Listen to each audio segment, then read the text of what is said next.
उत्तर प्रदेश के सदन में पढ़ा गया एक शेर याद आ गया, जो तब सही था अब और सही साबित हो रहा है। इजाजत हो अध्यक्ष जी तो मैं अर्ज करूं। हजूरे आला आज तक खामोश बैठे हैं इसी गम में।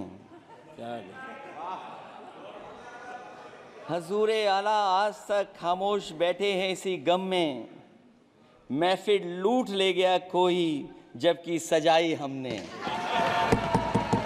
योगी जी के लिए, योगी जी के लिए।